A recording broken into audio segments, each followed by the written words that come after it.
அனைவருக்கும் வணக்கம். இன்னைக்கு நம்ம வீடியோல என்ன பார்த்துட்டு இருக்கோம்னா, ரவுண்டு ஹுல்லன் மேட்டோட 3ஆம் பாகத்தை தான் இன்னைக்கு பார்த்துட்டு இருக்கோம். முதல்ல இந்த ஹுல்லன் மேட்ல இருக்கிற நடு டிசைன் இந்த ரவுண்டை போட்டு முடிச்சோம். அதுக்கப்புறம் இந்த ரவுண்டை சுற்றி இந்த டிசைன் போட்டு முடிச்சோம். இப்போ இந்த டிசைனுக்கும் மேலே இந்த டிசைன்லாம் எப்படி போட போகிறோன்றதை பற்றி தான் பார்க்க போகிறோம். வாங்க வீடியோக்குள்ளே போகலாம். அடுத்த டிசைன் ஸ்டார்ட் பண்ணுறதுக்காக இந்த கலர் எடுத்துக்கலாம். இந்த டிசைனில் இருக்கிற இந்த கேப்பில் சிங்கிள் க்ரோஷே ஒன்று போட்டு முடித்ததும் 14 செயின் ஸ்டிச் கண்டினியூவாக போட்டுகிட்டே வரணும். 14 செயின் ஸ்டிச் போட்டு முடித்தாச்சு. அடுத்த டிசைனில் இந்த கேப்பில் சிங்கிள் க்ரோஷே ஒன்று போட்டுட்டு 14 செயின் ஸ்டிச் போட்டுட்டு வரணும். இதே போல் தான் இந்த ஒவ்வொரு டிசைனுக்கு மேலேயும் இந்த லைன் ஃபுல்லாக ஒரு சிங்கிள் க்ரோஷே போட்டுட்டு 14 செயின் ஸ்டிச் போட்டு இந்த லைனை ஃபினிஷ் பண்ணணும்.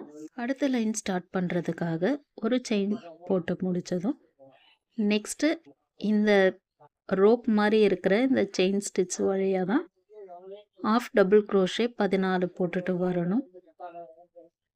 ஆஃப் டபுள் க்ரோஷே இந்த செயின் ஸ்டிச் போல் இருக்கிற கயிறில் எப்படி போடணுன்னா, ஊசியில் ரன்னிங் நூலை மாட்டிட்டு கயிறு போல் இருக்கிற இந்த செயின் ஸ்டிச்சுக்கு கீழே ஊசியை விட்டு அந்த பக்கமாக இருக்கிற ரன்னிங் நூலை எடுக்கும் பொழுது 3 லூப் நமக்கு கிடைக்கும்.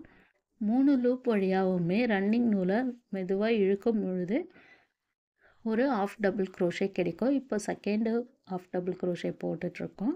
ஊசியில் நூல் மாட்டியாச்சு. கயிறுக்கு கீழே ஊசியை உள்ளே விட்டு எடுக்கும் பொழுது 3 லூப் கிடைக்கும். 3 லூப் வழியாகவுமே ரன்னிங் நூலை இழுக்கும் பொழுது ஆஃப் டபுள் க்ரோஷே நமக்கு கிடைச்சாச்சு. இப்போ 3ஆவது ஆஃப் டபுள் க்ரோஷே போட்டுட்ருக்கோம். இதே போல் தான் இந்த கயிறு போல் இருக்கிற இந்த செயின் ஸ்டிச்சில் ஆஃப் டபுள் க்ரோஷே 14 போட்டுகிட்டே வரணும்.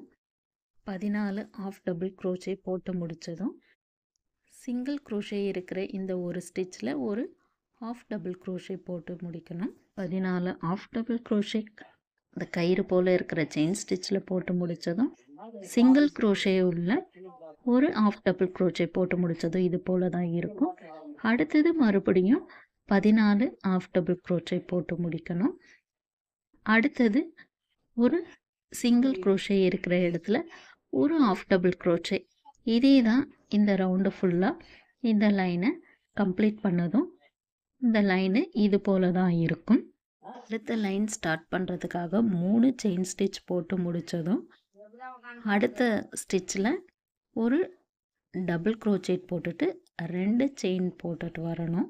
2 டபுள் க்ரோச்சேட் 2 செயின் போட்டு முடித்ததும் அடுத்த ஸ்டிச்சை ஸ்கிப் பண்ணிவிட்டு அதுக்கு அடுத்ததாக இருக்கிற இந்த ஸ்டிச்சில் ஒரு டபுள் க்ரோச்சேட் போட்டு முடிச்சுட்டு அடுத்தது இன்னொரு டபுள் க்ரோச்சேட் அடுத்த ஸ்டிச்சில் போட்டுட்டு இன்னும் 2 செயின் ஸ்டிச் போடணும்.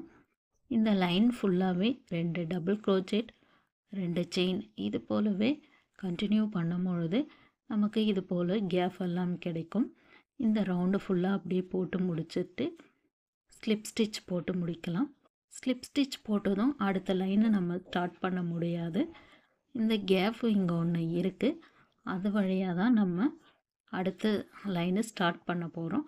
அதுக்காக இங்கே இருக்கிற இந்த ஸ்டிச்சில் இன்னொரு ஸ்லிப் ஸ்டிச் போட்டுட்டு இந்த கேப்பில் இன்னொரு ஸ்லிப் ஸ்டிச் போட்டுக்கலாம்.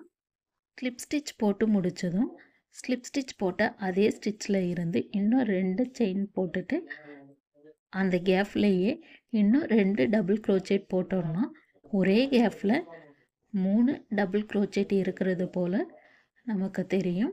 அடுத்ததாக 2 செயின் ஸ்டிச் போட்டு முடித்ததும் அடுத்த கேப்பில் 3 டபுள் க்ரோச்சேட் போட்டுட்டு 2 செயின்.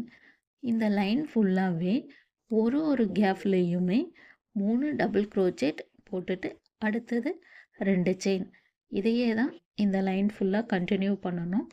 மொத்தம் 6 லைனுக்கும் இதே போல் தான் நம்ம இந்த ஸ்டிச்சே தான் நம்ம கண்டினியூ பண்ணணும். 4 லைனுக்கு நான் இந்த கலரை யூஸ் பண்ணிவிட்டு 2 லைனுக்கு வேறு கலரை நான் யூஸ் பண்ணியிருக்கேன். அந்த லைன் போட்டு முடிச்சுட்டு எப்படி இருக்குன்றத நம்ம பார்க்கலாம்.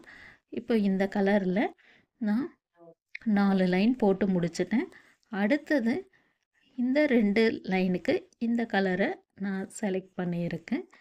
இந்த 6 லைனும் போட்டு முடித்ததுக்கப்புறம் மேட்டு இது போல் தான் இருக்கும். அடுத்த டிசைன் ஸ்டார்ட் பண்ணுறதுக்காக இதே கேப்பில் 3 செயின் ஸ்டிச் போட்டு முடித்ததும் 2 டபுள் க்ரோச்சேட் போட்டுட்டு வரணும். இப்போ நம்ம 3 டபுள் க்ரோச்சேட் ஒரே கேப்பில் போட்டது போல் இருக்கும். அடுத்தது 2 செயின் ஸ்டிச் போட்டுட்டு இதே கேப்பில் இன்னும் 3 டபுள் க்ரோச்சேட் போட்டுட்டு வரணும்.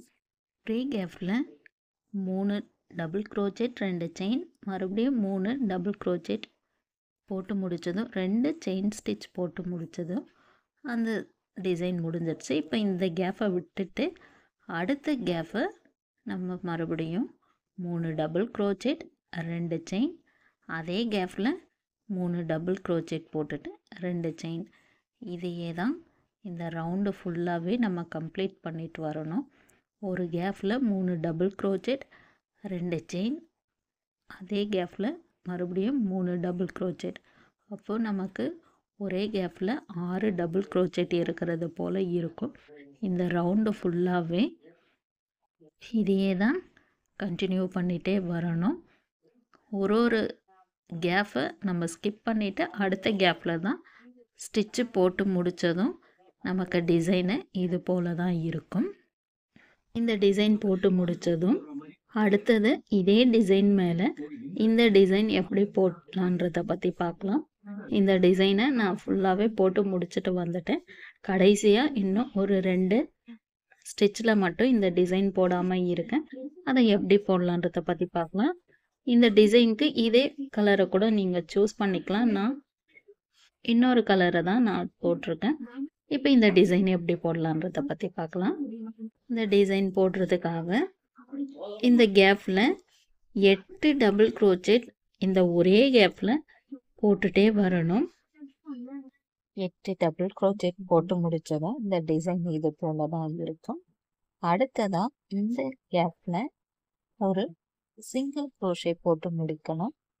மறுபடியும் அடுத்தது இந்த கேப்பில் 8 டபுள் க்ரோச்சேட் போட்டு முடிச்சுட்டு மறுபடியும் இங்க இருக்கிற இந்த இடத்துல சிங்கிள் க்ரோஷே போட்டு முடிச்சுட்டு பிறகு இந்த லைனை நமக்கு ஃபுல்லாக கம்ப்ளீட் ஆகிடுச்சு.